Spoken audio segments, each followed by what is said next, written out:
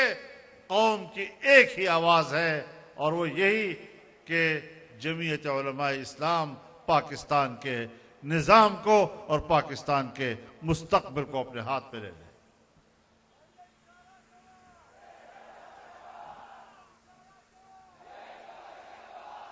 سچی اشارہ۔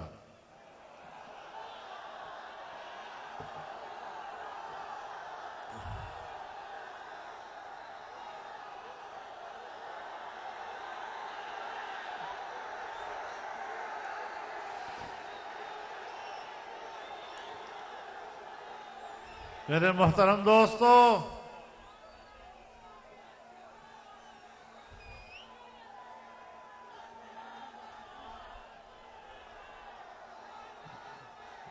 میرے محترم دوستو، ہم میدان جہاد میں ہیں۔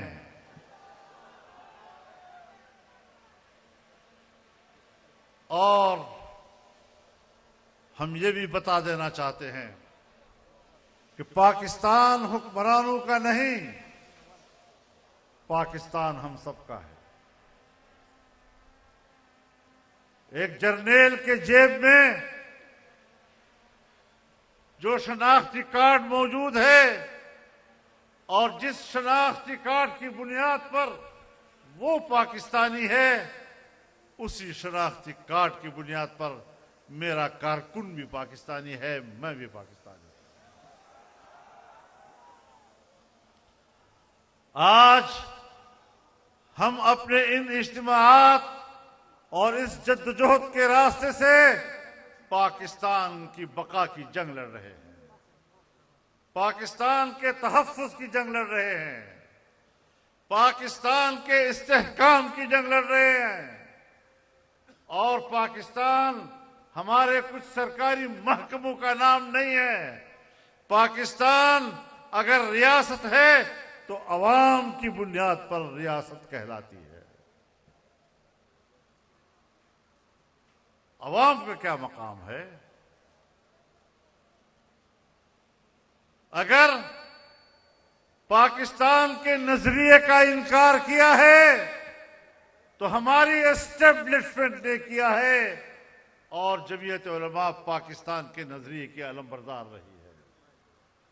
اگر اس ملک کے نظریے کا انکار کیا ہے تو ان حکمرانوں نے کیا ہے، ہم نے اس نظریے کا علم بلند رکھا ہوا ہے۔ اگر لا الہ الا اللہ کا نعرہ لگا تھا، آج بھی اس نعرے کی آواز ہم لوگ ہیں۔ تم نے تو اس نعرے کو خاموش کر دیا، اس نعرے کے ساتھ دھوکہ کیا۔ لا الہ الا اللہ کے ساتھ جو غداری تم نے کی ہے، جو بغاوت تم نے کی ہے، تم اس کی سزا کاٹو گے تو سزا پاکستان کو ملے گی۔ تم نے تو پاکستان کی تباہی کا راستہ لیا ہوا ہے، تم نے تو پاکستان کو ختم کرنے کا راستہ لیا ہوا ہے۔ اور میں اپنا ایک جملہ آج ایک بار پھر دہرانا چاہتا ہوں کہ پاکستان کے قیام میں بھی تمہارا کوئی کردار نہیں، پاکستان کی بقا میں بھی تمہارا کوئی کردار نہیں۔ ملک ٹوٹا ہے تو تمہاری وجہ سے ٹوٹا ہے۔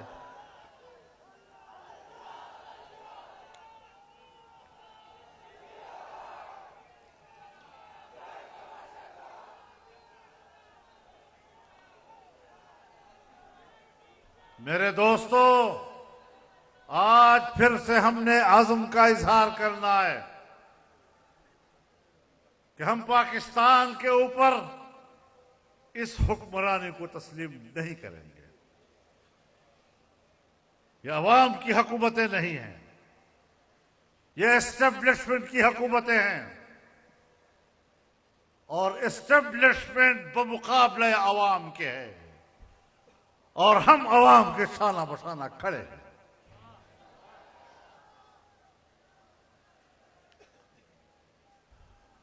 تم نے ختم نبوت کے مسئلے کو چھیڑا، تو ہم میدان میں آئے اور اللہ تعالیٰ نے ہمیں توفیق بخشی کہ قادیانیوں کو دوبارہ مسلمان تسلیم کرانے کے جو ارادے تھے اور جو عزائم تھے، ہم نے انہیں خاک میں ملایا ہے، اور ایسی کمر توڑی ہے قادیانیت کی کہ 100 سال تک بھی وہ اپنی کمر سیدھی نہیں کر سکیں گے۔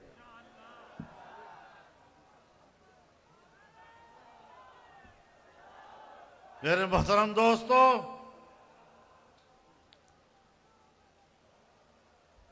پارلیمنٹ میں 26ویں ترمیم آئی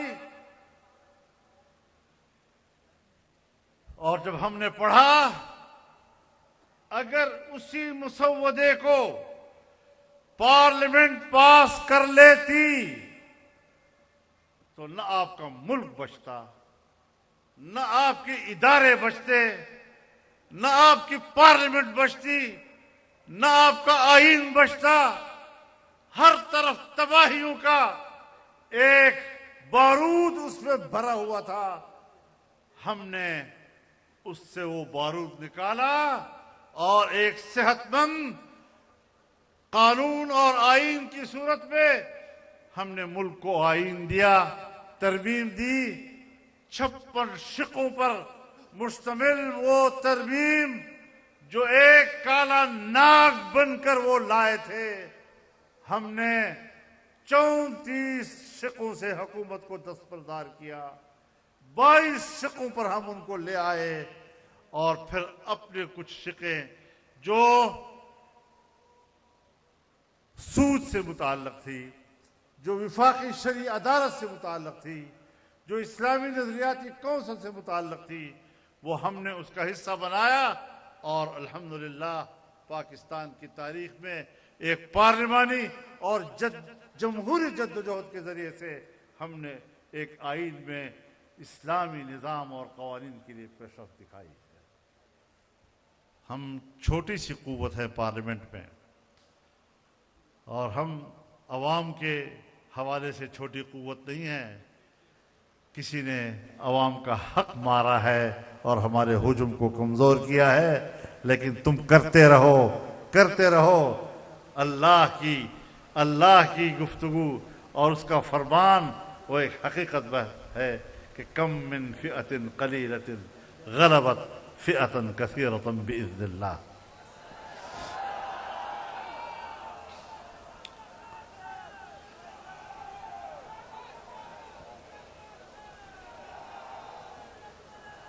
لیکن بات چیت کے راستے سے سارے مسائل حل ہوئے، مذاکرات سے مسئلہ حل ہوا۔ اور میں آپ کو یہ بھی بتانا چاہتا ہوں کہ پہلے تو یہ ترمیمی بل ہم سے چھپایا جا رہا تھا، پھر ہمیں کہا جا رہا تھا 9 گھنٹے کے اندر اندر پاس کرنا ہے۔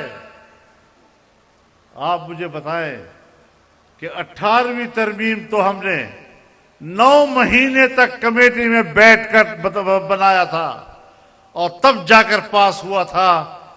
آج 27ویں ترمیم 9 گھنٹوں میں ہم سے پاس کرایا جا رہا تھا۔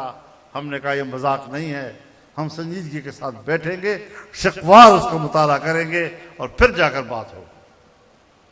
اب 1 مہینے تک ہم نے ان کے ساتھ مذاکرات کیے، اور جو ظلم انہوں نے آئین کے ساتھ کیا تھا، جو جمہوریت کے ساتھ کیا تھا، جو عدلیہ کے ساتھ کیا تھا، جو پارلیمنٹ کے ساتھ کیا تھا، عوام کے بنیادی انسانی حقوق کو سلب کرنے کا جتنا گندا وار انہوں نے اس مسودے میں کیا تھا، وہ سب ہم نے ان سے چھین لی، اس سے واپس کرائی، اور تب جا کر ہم نے اس ترمیم کو پاس کیا تھا، جس میں سود کے خاتمے کا بھی مسئلہ آیا، جس میں وفاقی شرعی عدالت کو بااختیار اور طاقتور بنانے کا مسئلہ آیا، جس میں اسلامی نظریات کی سفارشات کو قومی اسمبلی میں زیر بحث لانے کو لازم قرار دیا گیا۔ لیکن ساتھ ساتھ دینی مدارس کا ایک بل جو انتخابات سے پہلے میاں شہباز شریف صاحب کی 16 مہینے کی حکومت میں ہم نے اس پر بات چیت کی اور حکومت نے اس کا ڈرافٹ تیار کیا اور اسی ڈرافٹ پر دینی مدارس نے اتفاق کیا اور اتفاق کرنے کے بعد اسمبلی میں آیا تو کچھ قوتوں نے اس میں مداخلت کی اور اس کو رکوا دیا۔ ہم نے کہا کوئی مسئلہ نہیں، یہ سوچتے ہیں کہ مولوی صاحبان تھک جائیں گے۔ میں ان کو ایک بار پھر کہنا چاہتا ہوں کہ سمندر نے مچھلی سے کہا کب تک تیرتے رہو گے؟ مچھلی نے کہا جب تک تیرے اندر موجیں مارنے کی قوت ہے میرے اندر انشاءاللہ تیرنے کی طاقت رہے گی۔ الجہاد ماض الی یوم القیامہ، ہم تو قیامت تک اعلاء کلمت اللہ کے لیے لڑنے کا سبق مدرسوں سے سیکھتے ہیں، اور تم ہمیں سمجھتے ہو کہ یہ تھک جائیں گے اور بات چھوڑ جائیں گے۔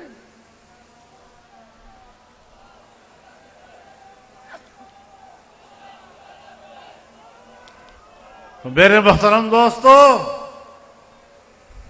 اب آپ مجھے بتائیں کہ الیکشن سے پہلے جب حکومت میں تھے ہم لوگ، پیپلز پارٹی حکومت میں تھی، آصف علی زرداری اس حکومت کا حصہ تھے، بلاول بھٹو اس حکومت کا حصہ تھے، مسلم لیگ اس حکومت کا حصہ تھی، MQM اس کا حصہ تھی اور جماعتیں اس کا حصہ تھی۔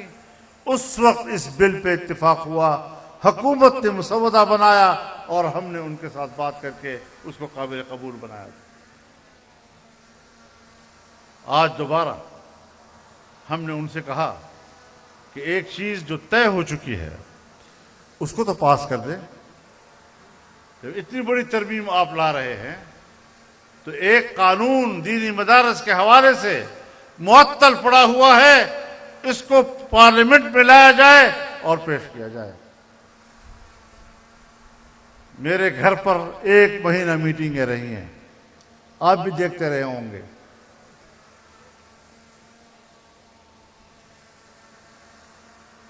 میں کراچی گیا، بلاول بھٹو صاحب کے دعوت پر میں ان کے گھر گیا، 5 گھنٹے ہم نے مذاکرات کیے بل کے اوپر، ترمیمی بل کے اوپر بھی اور دینی مدارس کے اس ڈرافٹ کے اوپر بھی ہمارا اتفاق رائے ہو گیا۔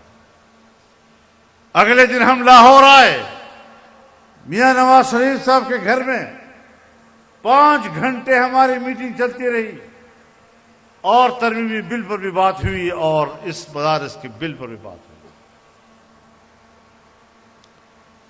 ہم نے اگلے روز پاکستان تحریک انصاف کے پارلیمنٹیرینز کو اعتماد میں لیا، ساری تفصیلات ان کے سامنے رکھی، انہوں نے بھی کہا کہ ہمیں اس پر کوئی اعتراض نہیں۔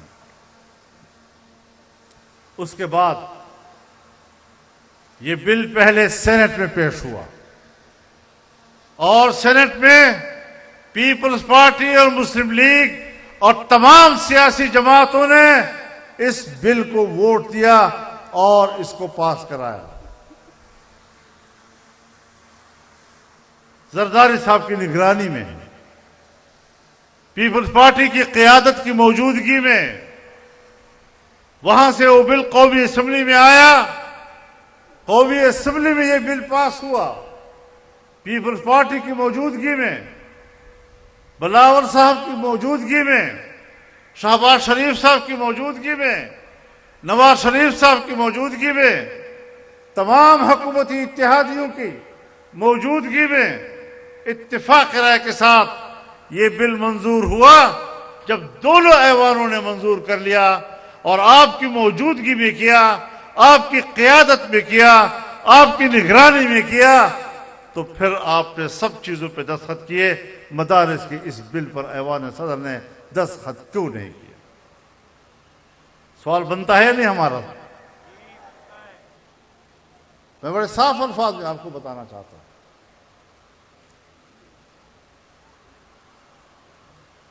اب ظاہر ہے کہ اس پر دستخط نہ کرنا، اس کے مسودے کی تیاری میں آپ شریک، اسمبلی میں پیش کرنے میں آپ شریک، اس کو پاس کرنے میں آپ شریک، اور اب اس پر دستخط کرنے میں آپ شریک نہیں ہو رہے. یہ کیا ہے؟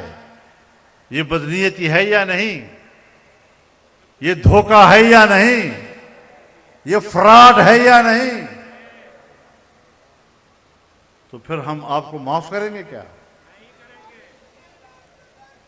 تو آپ بتائیں کہ اگر ہم فیصلہ کرتے ہیں اسلام آباد کی طرف مارچ کرنے کا تو آپ تیار ہیں یا نہیں؟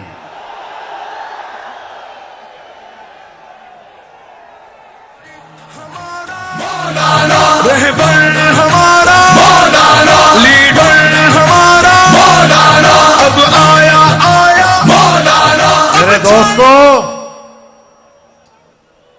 انشاءاللہ یہ جنگ ہم جیتیں گے. اور میں نے جب سکھر میں تقریر کی تھی تو میں نے آج کی تاریخ کے لیے کہا تھا کہ ہم حتمی فیصلہ پشاور کے جلسے عام میں کریں گے. آج مجھے حضرت شیخ مفتی محمد تقی عثمانی صاحب نے بتایا، وہ ہمارے وفاق المدارس کی بھی صدر ہیں، وہ اتحاد تنظیمات مدارس دینیہ کے بھی صدر ہیں، اور میں نے بھی ان سے بات کی. طے یہ ہوا ہے کہ تمام اتحاد مدارس کا اجلاس ہوگا اور سب کو اعتماد میں لے کر ایک متفقہ موقف انشاءاللہ اختیار کریں گے. اور اس کے بعد پھر آپ کو اگر ہمیں کال دینی پڑی آپ ہر وقت تیار رہیں گے.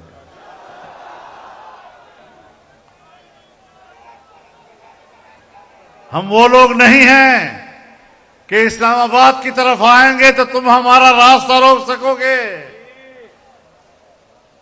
تم ہمیں آزما چکے ہو، ہم تمہیں آزما چکے ہیں. اور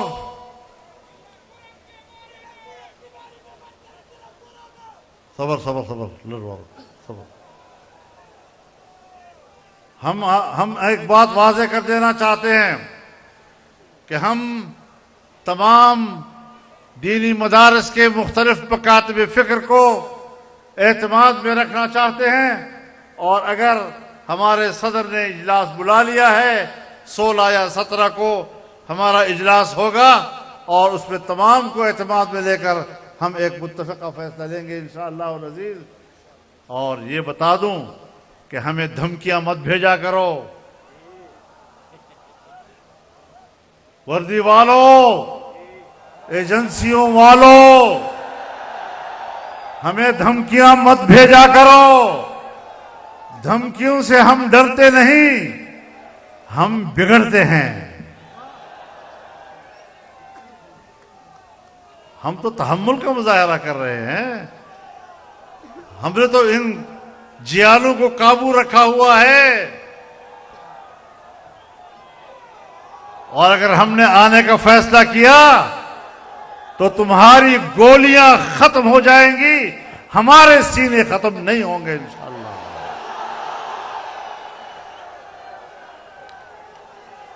دھمکیاں نہ بھیجا کرو. شرافت سے رہو گے تو شرافت سے رہیں گے، بدماشی کرو گے تو ہم سے بڑا بدماش کوئی اور نہیں ہوگا.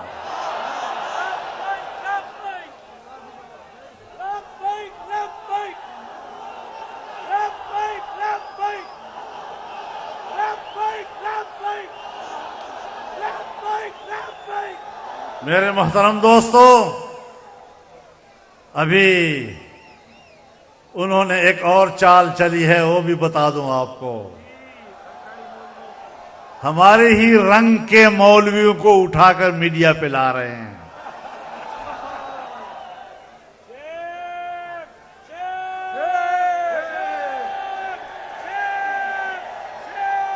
لیکن میں بتانا چاہتا ہوں کہ تم جس طرح علماء کو لڑانے کی کوشش کر رہے ہو، ہم علماء سے نہیں لڑیں گے۔ ان علماء سے ہماری کوئی لڑائی نہیں ہے۔ ہم جانتے ہیں کہ اس کے پیچھے کون کار فرما ہے،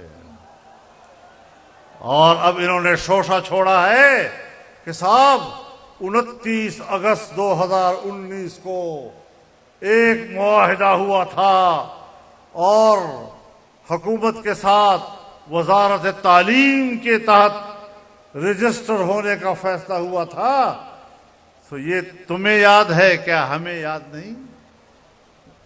اور جب الیکشن سے پہلے یہ ڈرافٹ تیار ہوا اور اسمبلی میں آیا، اس وقت تم نے یہ شوشہ کیوں نہیں چھوڑا؟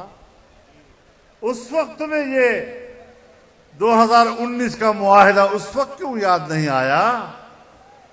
اور اب جب اسمبلی اور سینٹ دونوں سے پاس ہو رہا تھا، اس وقت تمہیں یہ معاہدہ کیوں یاد نہیں آیا؟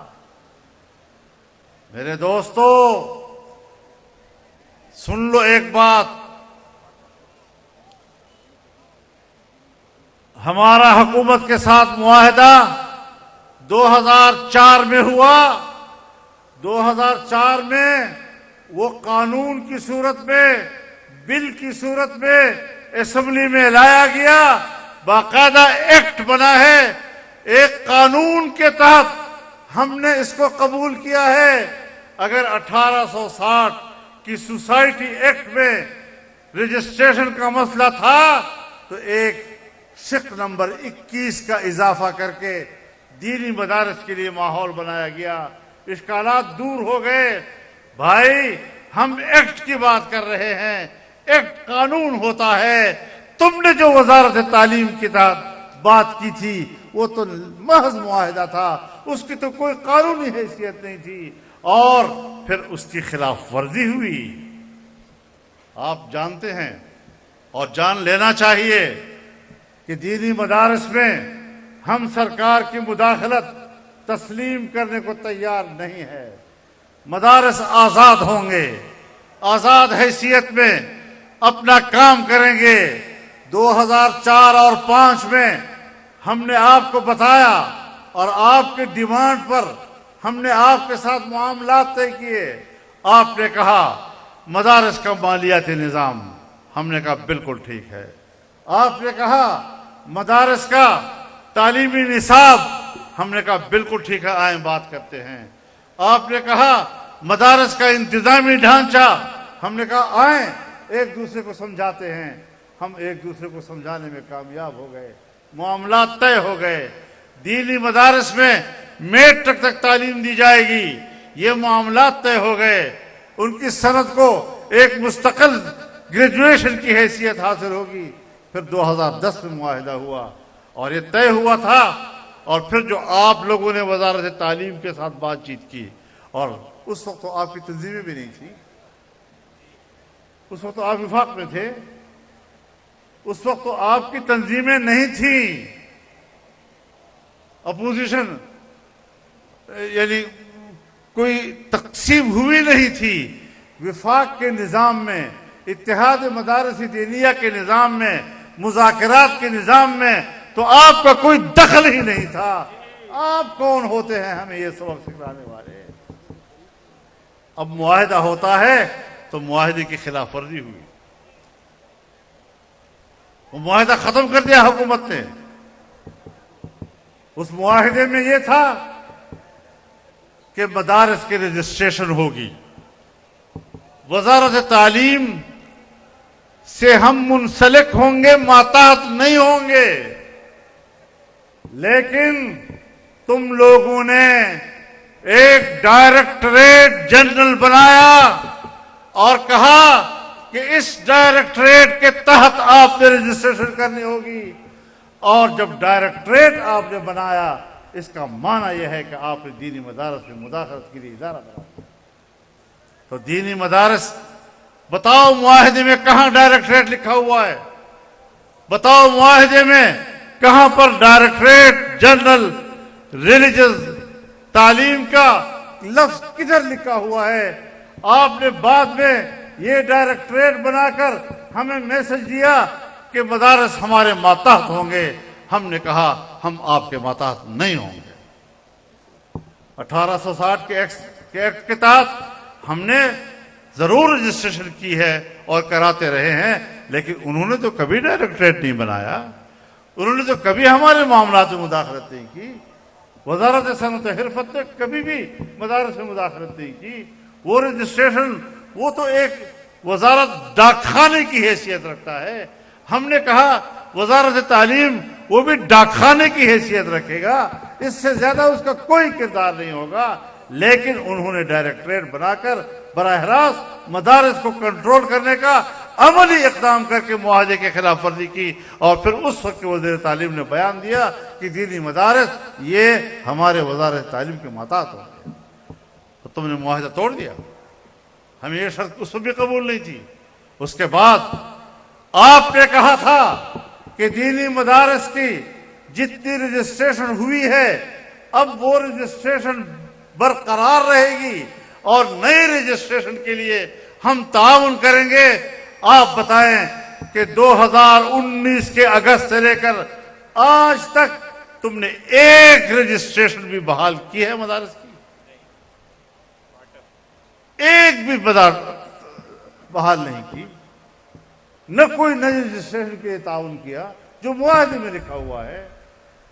تو جب آپ نے رجسٹریشن ہماری بند رکھی ہوئی ہے، اس معاہدے پر آپ نے عمل ہی نہیں کیا، مزید رجسٹریشن کے لیے آپ اجازت نہیں دے رہے تھے، تو معاہدہ تو آپ نے توڑ دیا. اس معاہدے میں آپ نے لکھا تھا کہ بینک اکاؤنٹس کھولے جائیں گے اور اس میں ہم تعاون کریں گے. آپ بتائیں ایک بینک اکاؤنٹ کھلا نہیں، اور ابھی حال ہی میں سنا ہے کہ ایک بینک نے 1000 اکاؤنٹ مدارس کے بند کر دیے ہیں. کس معاہدے کی بات کرتے ہو؟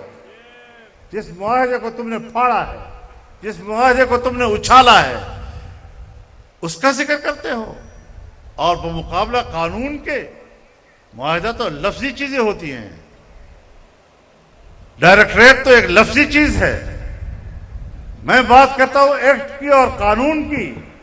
میں قانون سے وابستہ ہو کر مدارس کو چلانا چاہتا ہوں، اور تم مجھے زبانی معاہدات یاد دلاتے ہو.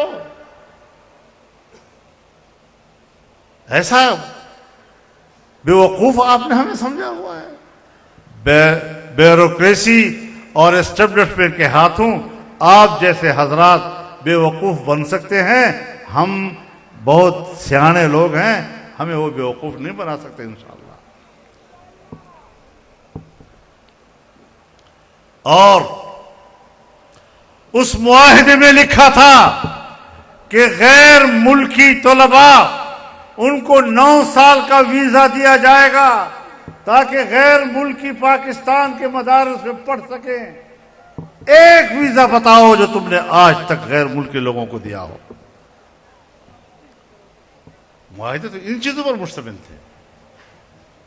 بیرون ملک طلباء کا ویزا کہاں ہے؟ بینک اکاؤنٹس کا معاہدہ کہاں ہے؟ رجسٹریشن کرانے اور اس کو برقرار رکھنے کا معاہدہ کدھر ہے؟ ڈائریکٹریٹ جنرل کہاں سے آ گیا بیچ میں؟ ہمیں سمجھانے کی کوشش کرتے. بیڑا گھر کیا تم لوگوں نے. ہم قانون کی بات کرتے ہیں. قانون پاس ہو چکا ہے. پہلے بھی قانون پاس ہوا تھا، اب بھی قانون پاس ہوا ہے. اور جب وفاق ایک ایسا قانون پاس کرے کہ جس کا تعلق صوبوں کے اختیارات کے ساتھ بھی ہو، تو وہی قانون صوبوں میں جا کر بھی صوبائی اسمبلیاں پاس کرتی ہے. ہم اس پروسیجر کا تو انکار نہیں کر رہے، لیکن دھوکہ کیوں دے رہے ہو لوگوں کو؟ ٹی وی پہ آ کر جھوٹ کیوں بول رہے ہو؟ گمراہ کیوں کر رہے ہو قوم کو؟ ہم پوری طرح اس صورتحال کو سمجھتے ہیں. تم کسی فورم پر آ کر ہمارا سامنا تو کرو، پتہ لگ جائے گا تم کیا ہوتے ہو. تو میں ان کو واضح پیغام دینا چاہتا ہوں کہ دینی مدارس کے حوالے سے میڈیا کو غلط استعمال مت کرو، اینکروں کو غلط ہدایات مت دو. علماء کرام کو میڈیا میں لا کر آپ ان کو لڑانے کی سازشیں کر رہے ہیں. سنو اب ہمیں کہا گیا کہ آپ یہ ضرور کہیں کہ دینی مدارس 1860 کے ایکٹ کے تحت، سوسائٹیز ایکٹ کے تحت رجسٹر ہوں گی، لیکن اگر کوئی تعلیم کے تحت ان باقی تنظیموں کے ساتھ جو بعد میں بنی ہیں اور وہ بھی خفیہ ایجنسیوں نے بنوائی ہے، اگر اس پہ بھی کوئی مدرسہ رجسٹر ہونا چاہے تو آپ اس پر اعتراض نہیں کریں گے؟ میں نے کہا ہم نہیں کریں گے۔ ہم نے تو فراخ دینی کا مظاہرہ کیا ہے، ہم نے تو آپ سے کہا تھا کہ ہمیں اس پر بھی اعتراض نہیں ہے۔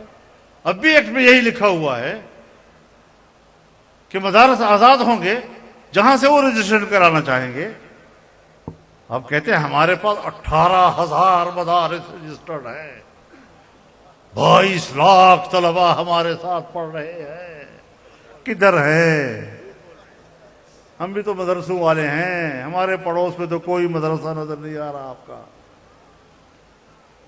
مدرسہ بورڈ یہ تو ہمارے مرحوم جنرل مشرف نے بھی بنایا تھا، تو تم بھی تو اسی کا تسلسل ہو، نہ تم مدرسہ ہو، نہ تم تنظیم ہو، نہ تم رجسٹریشن ہو۔ کوئی جاتا ہے تو جائے، لیکن جہاں پر کسی کوٹھے کے اوپر آپ نے مدرسے کا نام لکھ دیا اور رجسٹریشن بنا دیا، وہ بھی ہم مدرسہ تسلیم کریں؟ تو یہ ڈمی چیزیں نہیں چلیں گی، حقیقی مدرسہ چلے گا۔ لیکن پھر بھی میں نے آپ پہ اعتراض نہیں کیا، میں نے آپ کو اپنے مد مقابل نہیں سمجھا، ہم نے علماء کو آپس میں لڑانا نہیں چاہا۔ اب آج آپ اٹھے ہیں، آج آپ جاگ گئے ہیں، ٹیلی ویژن پہ آ رہے ہیں، یہ ہوا تھا اور وہ ہوا تھا، ہمیں یاد دلا رہے ہیں۔ او بچونگڑو، تم ہمارے شاگرد ہو، وہ تمہاری پگڑیاں ہم نے تمہیں بندوائی ہیں، اور پگڑیوں کے اوپر جو 2-3 چادریں آپ نے پہنی وہ بھی ہم نے اڑائی ہیں آپ کو۔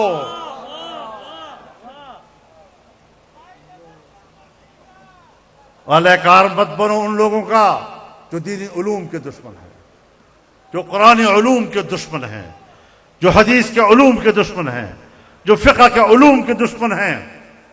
جدیدیت کے نام پر ہم نے بھی میٹرک پڑھے ہیں، ہم نے بھی اپنے مدارس میں یہ نصاب رائج کیا ہوا ہے، B A, F A, F S C تک ہمارے لوگ بھی تو پڑھ رہے ہیں۔ اور ایسا نہیں ہے کہ صرف پڑھ رہے ہیں، ہمارے دینی مدارس کے بچوں نے آپ کے بورڈ میں امتحانات دیے ہیں، اور پہلی، دوسری اور تیسری پوزیشن دینی مدرسے کے طالب علم نے لی ہے آپ کے بورڈ پہ۔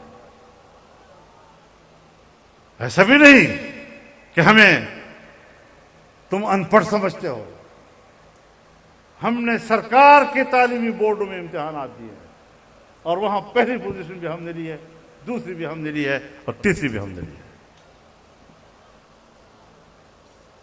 کس سے بات کر رہے ہو؟ کس کو دھوکہ دے رہے ہو؟ میں یہ بات واضح کر دینا چاہتا ہوں کہ ان چیزوں سے ہم متاثر نہیں ہوں گے۔ ہم نے ایک جائز موقف لیا ہے، اور علم قرآن کو، علم حدیث کو، علم فقہ کو تحفظ دینے کے لیے اگر ہمیں جانیں بھی دینے پڑیں گی تو ہم اپنے لیے سعادت سمجھیں گے، ہم پیچھے مڑنے والے لوگ پھر نہیں ہوں گے۔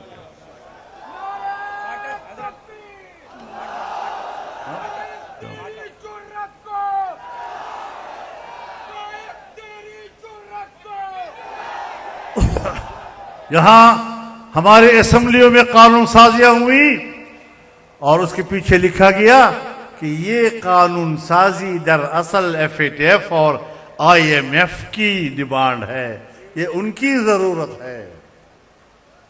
آپ بیرونی بین الاقوامی اداروں کے دباؤ پر پاکستان میں قانون سازی کرتے ہیں، تو ذرا بتاؤ تو صحیح ان کے ساتھ طے کیا ہوا ہے؟ ایف اے ٹی ایف نے کیا منوایا ہے آپ سے؟ وہ راز میں کیوں ہے؟ اس کو چھپایا کیوں ہوا ہے؟ وہ بلی تھیلے میں کیوں ہے؟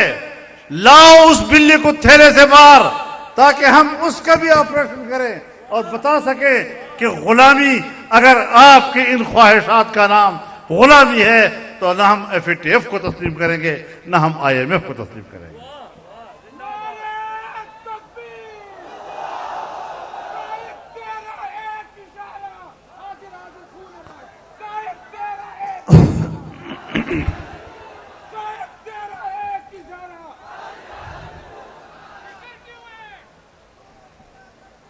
مجھے مارونو زمون خبر پٹھے نہیں، مون خبر پر دلیل وی ډېر واضح وی، او مون خپل پیغام نن دغه جلسې نه او دغه قوم نه او دغه کارکنانو طرف نه دوی ته ولېږه، او دا ورته وایم چې ان شاء الله موقع درکو، موقع به درکو، هفته به درکو، دوه به درکو، قسمیږي خو سم شه، ونه قسم د جسم به دې کوم۔